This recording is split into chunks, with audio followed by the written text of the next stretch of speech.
मायका अच्छा है कि ससुराल? क्या अच्छा है? ससुराल। मायके में सदा लड़की ही रहोगी, ससुराल में जाके महारानी बन जाओगी।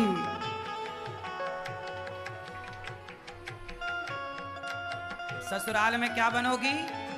मालकिन। मालकिन बन जाओगी। और मायके में मालकिन तुम्हारी भौजाई ना बनने देगी।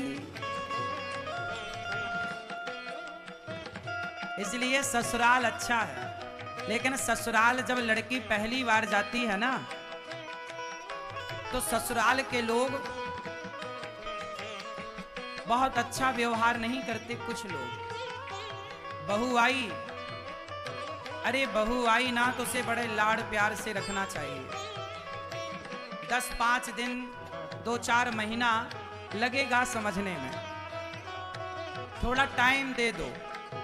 अब होता क्या है, बहू आ जाई, सबके लिए उसने भोजन बनाया और भोजन में हो गया नमक ज्यादा, तो घर भर के ताने मारते हैं। सास कहेगी तेरी माँ ने यही सिखाया है? अरे नमक ही तो ज्यादा हो गया है, पहली बार आई है, बेचारी के हाथ पांव कांप रहे हैं, कांपते कांपते नमक डाला होगा, ज्यादा गिर गया होगा। थोड़ा उसे मौका तो दो। 2-4 महीना तो समझने में लग जाता है सास को। अच्छा, सास को समझने में ज्यादा वक्त लगता है कि पति को? जोर से मैया बताओ मेरी माँ, किसे समझने में वक्त लगता है? हाँ? सास को तो 1-2 महीने में ही आप समझ जाती हो, 6 महीना लगेगा और क्या। पति को समझने में थोड़ा टाइम ज्यादा लगता है। पति लोग जल्दी समझ में नहीं आते। इसलिए अपनी गृहस्थी को कम से कम 2-3 साल तो दो। जो 2-3 साल दे पाए उनकी गृहस्थी फिर बढ़िया चलने लग जाएगी। 2-3 साल तक तुम चुप रहो, 4-5 साल चुप रहो। पति देखो, कई बार ना जवाब देना नहीं होता। सास हमारी माँ है, ससुर हमारा बाप है, गलती हो रही है तो चुप रह लो, वो कुछ बोल रहे हैं सुन लो। गृहस्थी चलाने के लिए ना एक पक्ष का समझदार होना जरूरी है। या तो सास ससुर समझदार हो, या पति समझदार हो, या पत्नी समझदार हो। और कोई समझदार नहीं होता तो तलाक हो जाती है। जिस घर में तलाक हुआ है मतलब उस घर में समझदार लोग नहीं थे, इसलिए तलाक हो गया। समझदार होता, समझदारी से वो बचाते तो बच जाता। एक बात बताओ, हाथ में फोड़ा हो जाता है, समय के साथ भर जाता है कि नहीं? घाव, यदि शरीर का घाव समय के साथ भर जाता है, गंदा पानी समय के साथ साफ हो जाता है, तो रिश्ते भी समय के साथ सुधर जाएंगे। थोड़ा वक्त लगेगा, रिश्तों को समय देने की जरूरत है और चुप रहने की जरूरत है, दोनों को, पति को भी और पत्नी को भी। हाँ, जब तुलसी एक जगह से उखाड़ कर दूसरी जगह लगाओ ना, तो 5-10 दिन तो तुलसी भी ऐसी रहती है, पत्ते बिल्कुल कुम्हला जाते हैं, फिर वो पनपती है। ऐसी टाइम लगता है। एक नए घर से लड़की ससुराल आई है, थोड़ा टाइम लगेगा। इसलिए बहू को बहू की तरह ना रखो, बेटी की तरह रखो। सास को सास की तरह ना रखो, माँ की तरह रखो। यदि सास और बहू ये माँ बेटी बन जाएं तो घर घर नहीं स्वर्ग हो जाए साहब। हर बाप चाहता है मेरी बेटी खुश रहे। बेटी खुश तो बाप खुश, बेटी खुश तो माँ खुश, सब खुश। इसलिए खुश रहने की आदत बनाओ। और आप जितने माँ बाप हैं, आप अपनी बेटी और बेटों को पढ़ा लिखा के डिग्रियां तो दे दिए हो, पैसे तो दे दिए हो, लेकिन आपने अपनी औलाद को, बेटा बेटी को खुश रहना नहीं सिखाया। आप माँ बाप को चाहिए कि ये भी कोचिंग दें, ये भी सिखाओ कि बेटा हर हाल में प्रसन्न रहना सीखो। स्थितियां परिस्थितियां तो बनती और बिगड़ती रहेंगी। परिस्थितियां सदा एक सी ना राम की रही ना सीता की रही, ना आपकी होंगी ना हमारी होंगी। परिस्थितियां तो बनती बिगड़ती, कभी अच्छा तो कभी बुरा, कभी सूखा तो कभी गीला, कभी अमीरी तो कभी गरीबी, कभी कैसा तो कभी, ये सारी जिंदगी चलेगा, पर हर हाल में जो प्रसन्न रहता है वही कामयाब है, वही सफल है। आप अपनी बेटी को, आप अपने बेटे को हर परिस्थिति से लड़ना सिखाओ। अच्छा बताओ, माता पिता भगवान हैं या नहीं? सच्ची बताओ, आपने महसूस जितना किया हो उतना बताना। माँ बाप को भगवान कहना सही है या गलत? उत्तर दो। सही है। तो आज यदि माँ बाप को भगवान कहना सही है तो स्कूलों में क्यों नहीं बताया जा रहा है कि बेटा मातृदेवो भव पितृदेवो भव का पाठ बच्चों को स्कूलों में क्यों नहीं पढ़ाया जा रहा? क्या स्कूलों में इस पाठ की जरूरत नहीं है? काश ये पाठ बच्चों को स्कूलों में पढ़ाया जाता कि माता भगवान होती है तो कोई बेटा कभी अपनी माँ को वृद्धाश्रम ना भेजता।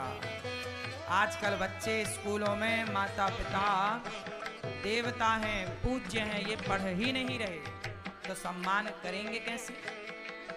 आज माँ बाप का कोई उपकार बच्चे मानते ही नहीं। माँ बाप बच्चे कहते हैं तुमने हमारे लिए किया ही क्या है।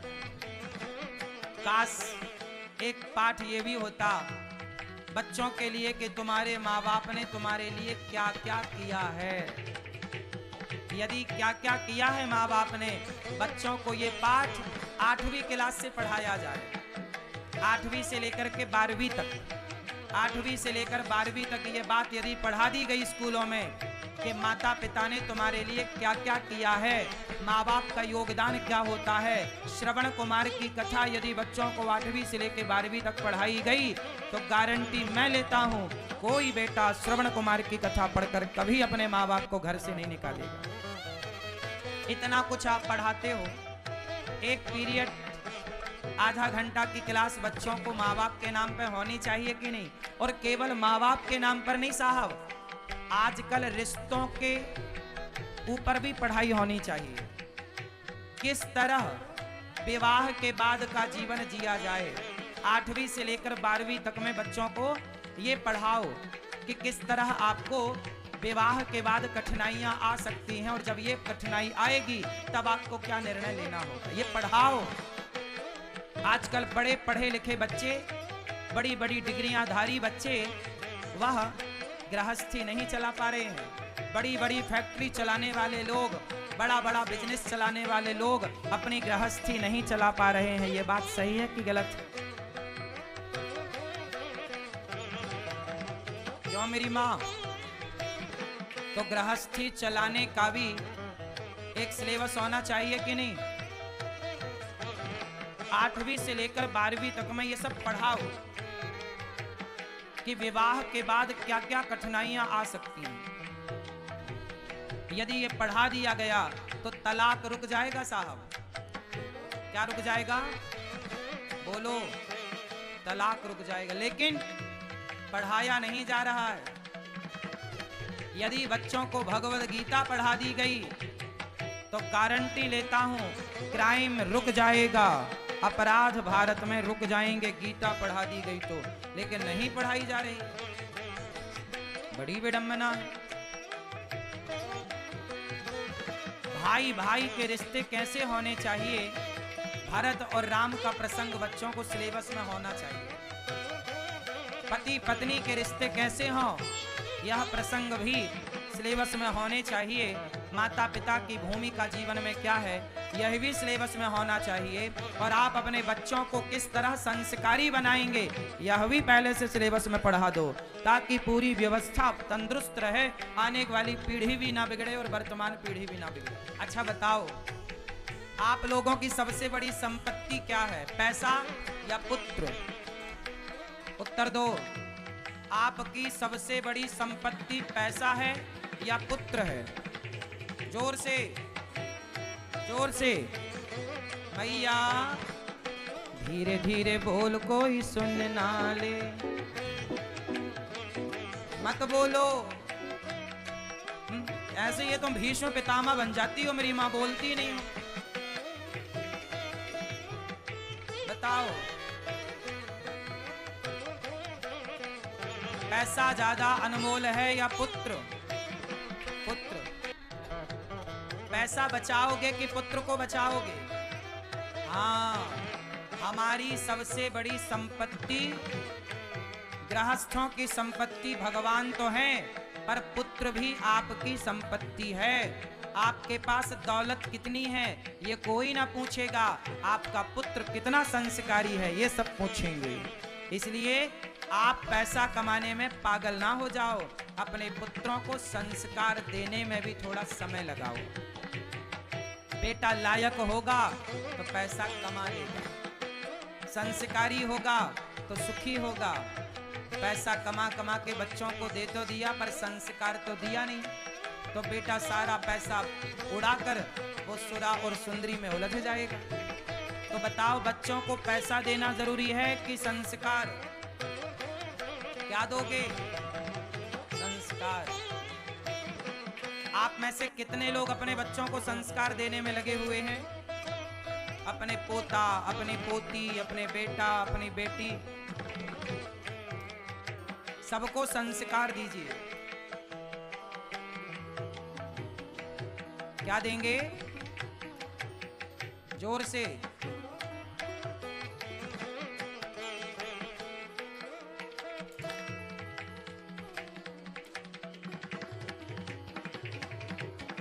क्या देंगे मेरी माँ? संस्कार देंगे। तो आप लोग बच्चों को लायक बनाओ। जो माता पिता अपने बच्चों को ज्यादा प्रॉपर्टी बैंक बैलेंस देते हैं, वह माता पिता अपने बच्चों को अपाहिज करते हैं। कितने लोग इस बात से सहमत हैं? जो माता पिता अपने बच्चों को जरूरत से ज्यादा बैंक बैलेंस प्रॉपर्टी देते हैं, वो अपने बच्चों को क्या करते हैं? अपाहिज करते हैं। जबकि देना क्या चाहिए? बच्चों को बैंक बैलेंस प्रॉपर्टी नहीं, बच्चों को बहुत अच्छे संस्कार देना चाहिए। बेटा ऐसे संस्कार, ऐसा गुण दे दो कि बेटा हमारे बाद तुम अपने से कमा के खाना। जो काम हमने किया, जो गुण हमें मिला, वह टैलेंट बच्चों को सिखा दो। बच्चों को टैलेंटेड बनाओ, काबिल बनाओ। जरूरी नहीं है कि आप दौलतमंद बनाओ, धनवान बनाओ। पैसा बच्चे कमा लें, यदि आपने बच्चों को योग्यता दी तो पैसे तो कमा ही लेंगे। इसमें बड़ी बात क्या है? पैसा बड़ी बात नहीं, तो कमा ही लेंगे।